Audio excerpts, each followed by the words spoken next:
Okay, so far we've seen the half adder and decided that it's not quite what we need, so we moved on to a full adder. And now what I'm going to show you is how those full adders can get connected together and produce a 4-bit adder. Right, so here we have the way you do it. You have all of the 4 bits, A0 through A3, B0 through B3, and then the other input you have is the initial carry, C0.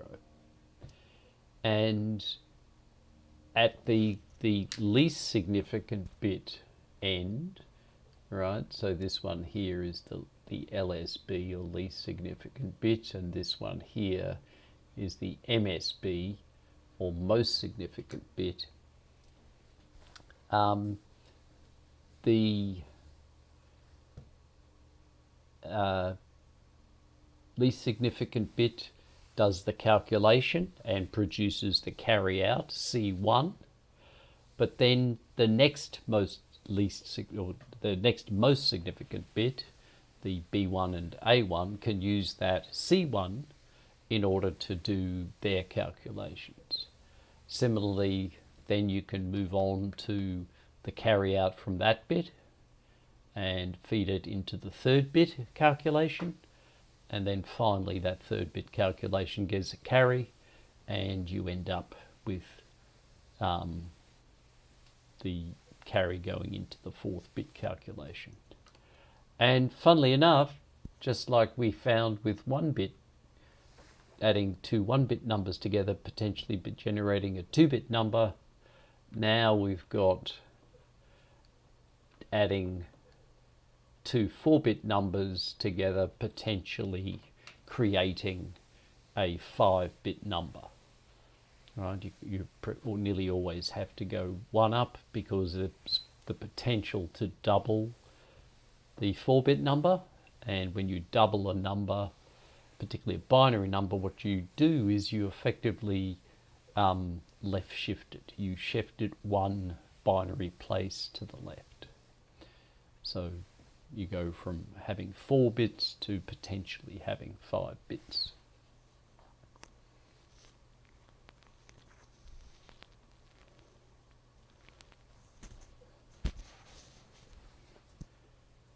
Right, and here's just a simple example of how things might work when we're adding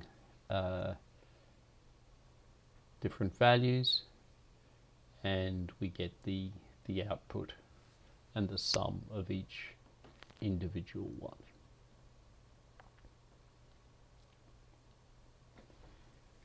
There's our full adder, and you can see the full adder, now that it's labeled, is comprised of 2 half adders and an OR gate on the carry output.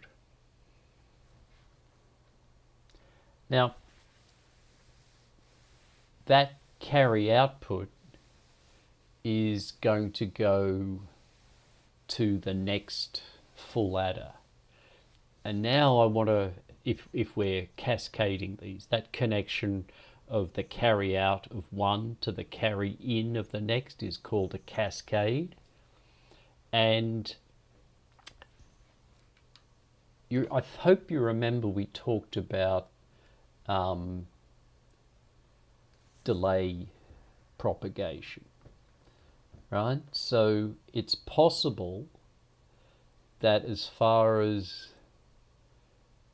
the carry out here, that we can get 1, 2, 3 propagation delays, 3 tau, from this side to the carry. Whereas to get to the sum, we probably only have 2 propagation delays. Now, for each sum output, regardless of which bit it is, whether it's the least significant bit or the most significant bit, the delay from input to output is 2 tau. But think about what happens with the carry. Right? Let's go back here. Right? This carry here took 3 tau to get there. This carry here takes 3 tau to get there. This carry here takes 3 tau to get there. This carry here takes 3 tau. So the delay between input and that carry could potentially be 12 tau, right? Depending on what the bits are. Sometimes some propagation delays are shorter from 1 to 0 than 0 to 0 or 1 to 1 or 1 to 0. Okay? So that's a problem. That what we'll get is the full adder delay. Each of these other outputs are only delayed by 2 tau, as we saw in the way I labelled it before. But the carry might not settle down until 10 tau later, and that can be a problem. So what people have done is they figure out what the carry is going to be by using a look ahead, and that makes the circuit quite a bit more complicated, but it gets around that carry propagation delay problem.